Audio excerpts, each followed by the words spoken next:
الحمد لله نحمده ونستعينه ونستغفره ونؤمن به ونتوكل عليه ونعوذ بالله من شرور أنفسنا ومن سيئات أعمالنا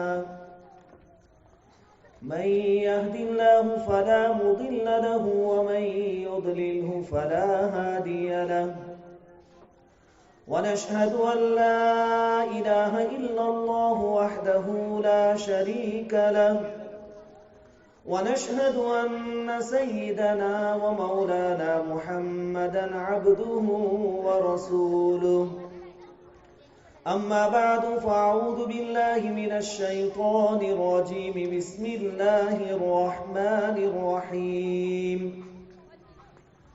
إنا نحن نزلنا الذكر وإنا له لحافظون صدق الله العظيم وقال النبي صلى الله عليه وسلم تركت فيكم أمرين لن تضلوا ما تمسكتم بهما كتاب الله وسنة نبيه صلى الله عليه وسلم او كما قال عليه الصلاة والسلام۔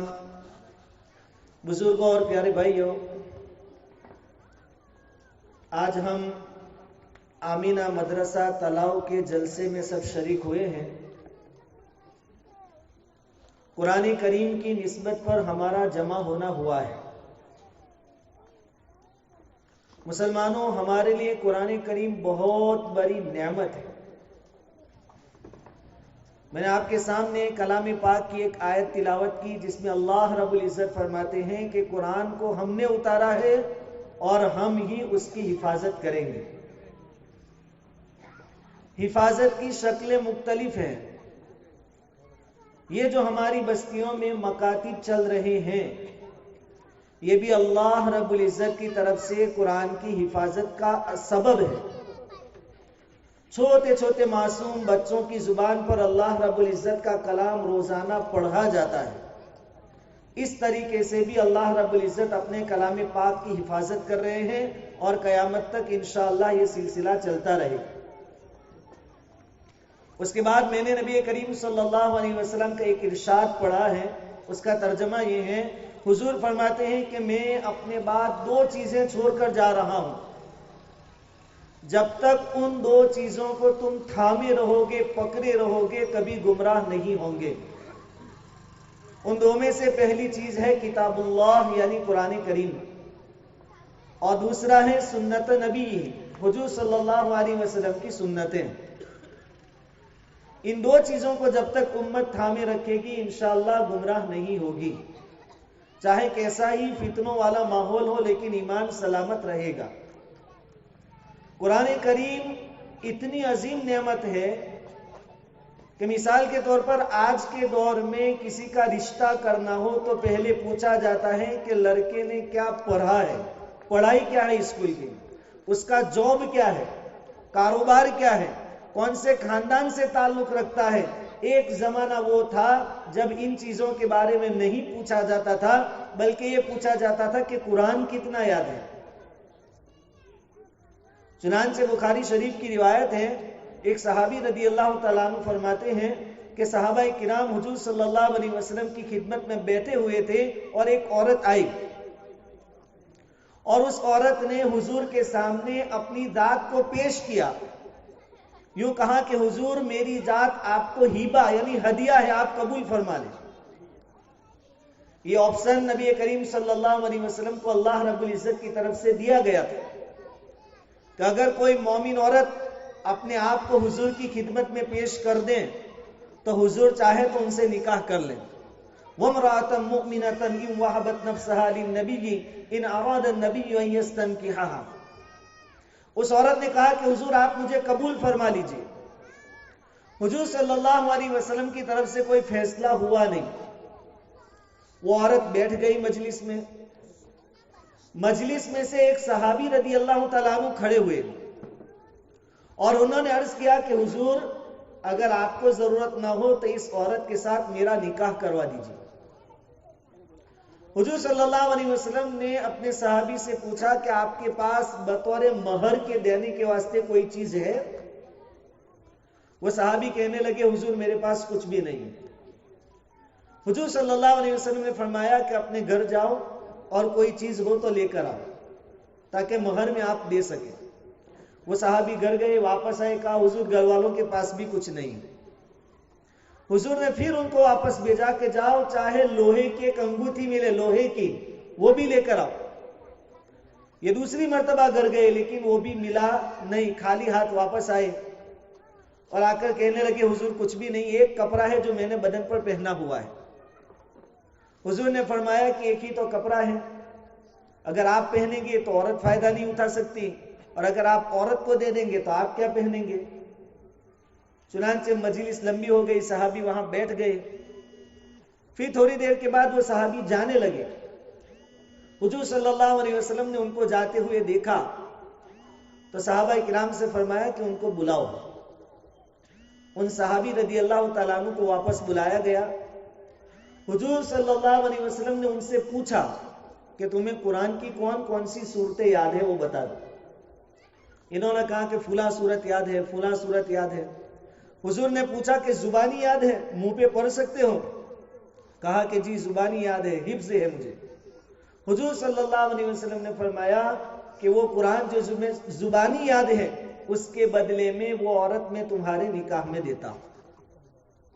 نہ صحابی کی ویلیو پوچھی گئی، نہ انہوں نے کون سی ڈگری حاصل کی ہے اس کے بارے میں پوچھا گیا، نہ ان کے کاروبار میں پوچھا گیا، نہ ان کی مال ملکیت کے بارے میں کوئی سوال ہوا۔ حضور نے فرمایا کہ تمہیں جو قرآن کی صورتیں یاد ہے، پورا قرآن بھی زبانی یاد نہیں تھا، کچھ صورتیں یاد تھی، حضور نے کہا کہ ان صورتوں کے بدلے میں اس عورت کو میں تمہارے نکاح میں دیتا ہوں۔ پہلے زمانے میں یہ چیزیں دیکھی جاتی تھی۔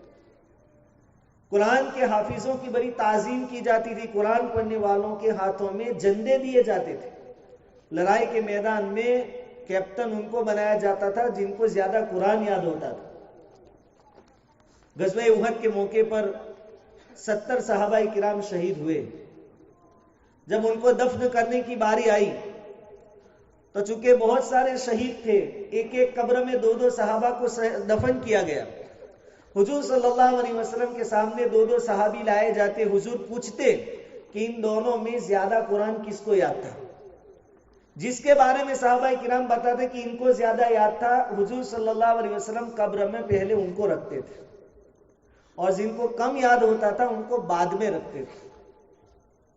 حضرت ابو موسیٰ اشعری رضی اللہ تعالیٰ عنہ فرماتے ہیں کہ نبی کریم صلی اللہ علیہ وسلم نے ارشاد فرمایا کہ 3 قسم کے آدمیوں کی تعظیم کرنا گویا کہ اللہ کی تعظیم کرنے کے برابر ہے۔ اللہ رب العزت کی تعظیم، اس کی عظمت ہم میں سے ہر ایک کے دل میں ہے۔ حضور فرماتے ہیں کہ 3 قسم کے آدمیوں کی جو تعظیم کرے گا وہ ایسا ہے جیسا کہ اس نے اللہ کی تعظیم کی۔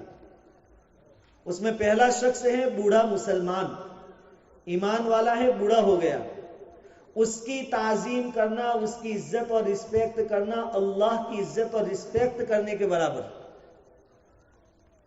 دوسرے نمبر پر انصاف کرنے والا بادشاہ، اور تیسرے نمبر پر حضور نے فرمایا حافظ قرآن، جو قرآن کو زبانی پڑھتا ہے، یاد کرتا ہے، حفظ کرتا ہے، اس کی تعظیم کرنا گویا اللہ رب العزت کی تعظیم کرنے کے برابر ہے۔ ایسا عظیم الشان قرآن اللہ رب العزت نے ہمیں عطا فرمایا ہے، اور اس کی حفاظت کی ذمہ داری اور گارنٹی اللہ رب العزت نے خود اٹھائی۔ ہمارے لیے بڑی خوش قسمتی ہوگی کہ ہم کو اللہ تعالیٰ ذریعے کے طور پر، اسباب کے طور پر استعمال کر لے۔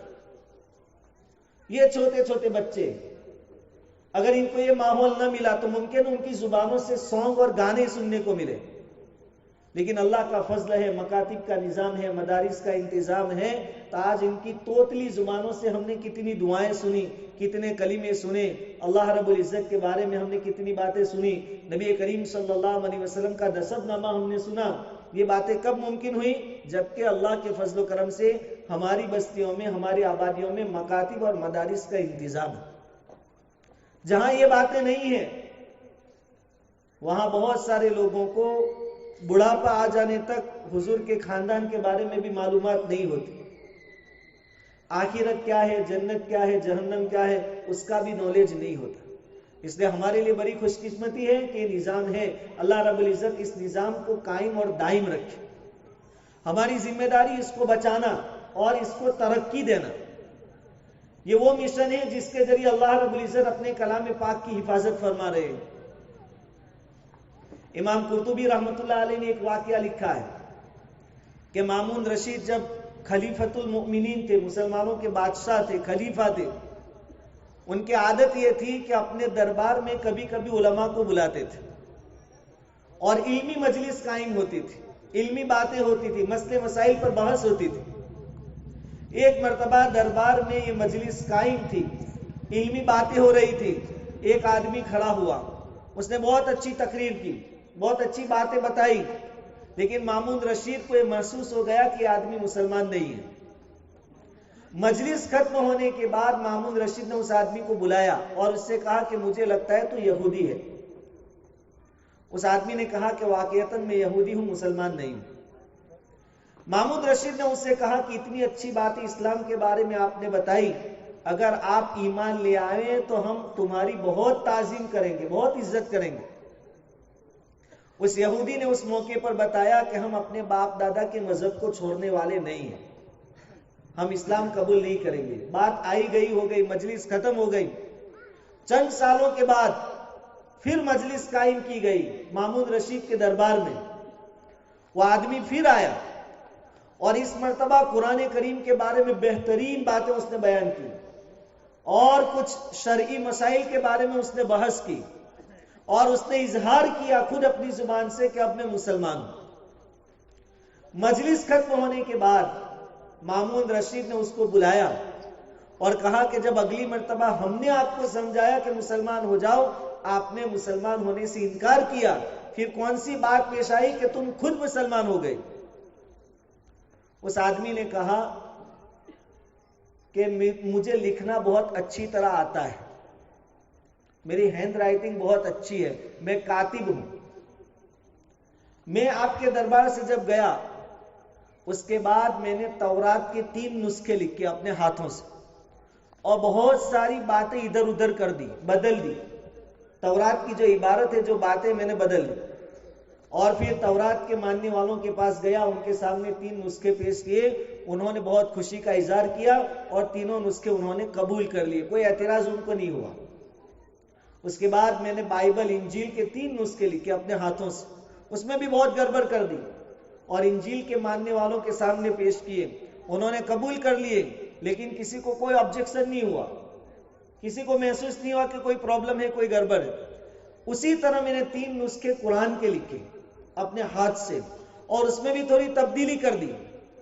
اور پھر میں ایک مسلمان کے پاس گیا اور میں نے یہ نسخہ اس کے سامنے پیش کیا. اس نے ادھر ادھر سے ورق پلٹائے، فوراً اس کی نظر جہاں میں نے گڑبڑ کی ان الفاظ پر پڑی. اس نے کہا کہ اس قرآن کے نسخے میں گڑبڑ کی گئی ہے، یہ اوریجنل قرآن نہیں.